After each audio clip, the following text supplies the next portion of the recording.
বিসমিল্লাহির রহমানির রহিম। প্রিয় বন্ধুরা, আশা করি সবাই ভালো আছেন এবং সুস্থ আছেন। সর্বপ্রথম আমি আমার সালাম ও কদমবুসি পাক পাঞ্জাতনের পাক দরবারে প্রেরণ করি এবং আমার মুর্শিদ হযরতে মানিক চাঁদ শাহ তাজিল্লুল আলিয়া তার পাক চরণে। আমার কথা হলো যে আমার নবীর আমলে 16 মাস ছিল, চন্দ্রমাস ছিল না। তাহলে চন্দ্রমাস যদি না থেকে থাকে তাহলে রোজা, যাকাত, 2 ঈদ, হজ, নামাজ চন্দ্রের সাথে ঢুকাইল কে? অথচ নবীর ওফাতে 4 বছর পরে চন্দ্রমাসের আবিষ্কার করে ওমর। তাহলে আমার নবীর আমলে চন্দ্রমাস ছিল না, যে চাঁদ দেখে রোজা থাকা, চাঁদ দেখে হজ করা, চাঁদ দেখে ঈদ, চাঁদের সাথে নামাজ রোজার সম্পর্ক কে বানাইল?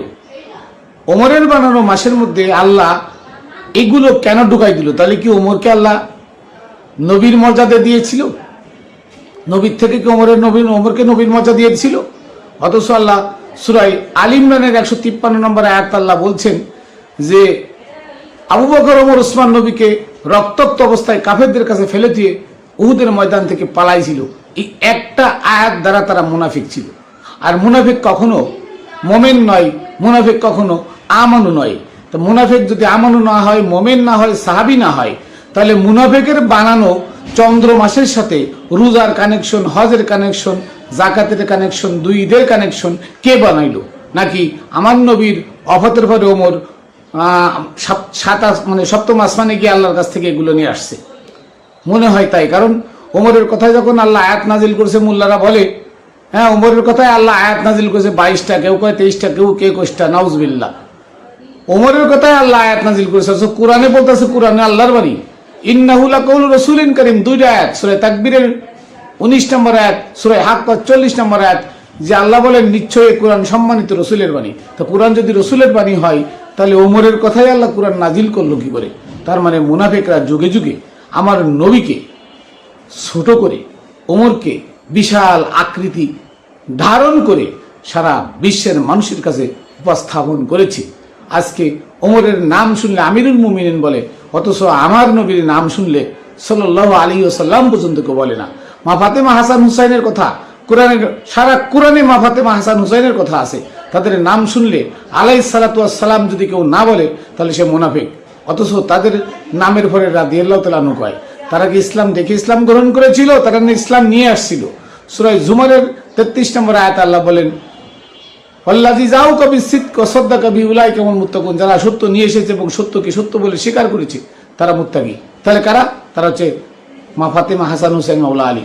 অথচ আজকে ওমরের বানানো চন্দ্র মাসের মধ্যে রোজা ফরজ, যাকাত ফরজ, 2 ঈদ, ফরজে কিফায়া, 2 ঈদ ওয়াজিব, তারপরে হজ ফরজ কে বানাইল? একবার ভাবুন আপনারা, যে নবীর আমলে চন্দ্রমাস ছিল না, তাহলে নবীর পরে 4 বছর পরে চন্দ্রমাসের আবিষ্কার ওমর করলো, তাহলে এই চাঁদ দেখে রোজা থাকা ফরজ কে বানাইলো? চাঁদ দেখে রোজা থাকা হজ কে বানাইলো? আল্লাহ কি ওমরের কাছে দিয়ে দিছে এগুলা?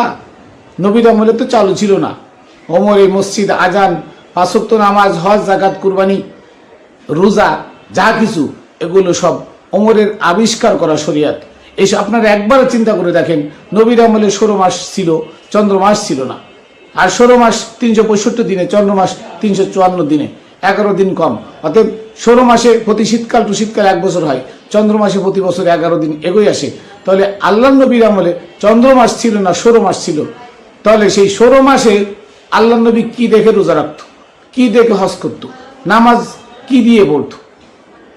ভাবার বিষয়। একটু ভাবেন যে আপনি কোন শরিয়াত করতেছেন। মসজিদে গিয়ে ইমামের পিছনে নামাজ পড়ে কোন শরিয়াত করতেছেন? এগুলো ওমরের শরিয়াত। কারণ রোজা রাখা যদি ফরজ হবে আল্লাহর পক্ষ থেকে, তাহলে নবীর আমলে চন্দ্রমাস ছিল, চন্দ্রমাস বানাইতো, কই বানাই নাই। নবীর আমলে চন্দ্রমাস ছিল না, 16 মাস মানে ছিল। ওমর বানাইলো চন্দ্রমাস। আর চন্দ্রমাসের চাঁদ দেখে রোজা থাকা ফরজ। এই চাঁদ দেখে রোজা থাকার ব্যাপারে আল্লাহ নবী নাকি 1,500 হাদিস সিয়াসিত্তার মধ্যে দিছে।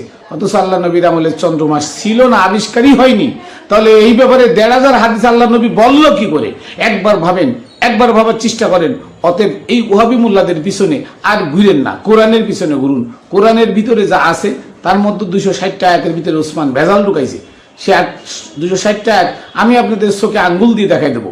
অতএব আসুন আমরা সত্য সুন্দর পথে চলি, সত্য যেটা সেটা গ্রহণ করি, ওমরের শরিয়াত লাথি মেরে ফেলে দিই। এই মসজিদ, এই নামাজ, রোজা, হজ, যাকাত চাঁদ দেখে হয়, এগুলো ওমরের শরিয়াত, ওমরের বানানো শরিয়াত, অমিরের বানানো শরিয়াত থেকে আমাদেরকে বেরিয়ে আসতে হবে। সুফি জমের মধ্যে আছে নবীর রেখে যাওয়া শরিয়াত। আর শরিয়াত কি? শরিয়াত হলো কোরআনকে গ্রহণ করা, কোরআনের যেটা অস্বীকার করেছে, কোরআন যেটা করতে নিষেধ করেছে সেটাকে বর্জন করার নাম শরিয়াত। যাই হোক, সকলে চিন্তা ভাবনা করে দেখেন আমার কথাগুলো সত্য কিনা, মিলায় দেখেন। তো আমি সকলকে গভীর মনোযোগের সাথে চিন্তা ভাবনা করে দেখতে বলছি যে ওমরের বানানো চন্দ্র মাসের সাথে রোজা ফরজ হলো কি, কুরবানি ফরজ, এই হজ করা ফরজ, নামাজ, রোজা, হজ, যাকাত সব ফরজ, অথচ চন্দ্র মাস নবীর আমলে ছিল না। ওমরের বানানো চন্দ্র মাসের মধ্যে রোজা কি এর ফরজ হইল, শুধু একটু ভাবেন। তো যাই হোক, আমি আমার কথা জ্ঞান শেষ করছি। পাক পাঞ্জাতনের পাক দরবারে হাজারো সালাম কদম বসি, ভক্তি চুম্বন আমার মুর্শিদের পাকচরণে ভক্তি চুম্বন রেখে শেষ করছি। সকলে ভালো থাকবেন। Khatune Jannat TV YouTube channel, Facebook page ও রামবেলের পক্ষ থেকে আবারও শুভেচ্ছা, অভিনন্দন, ধন্যবাদ সকলকে। জয় গুরু।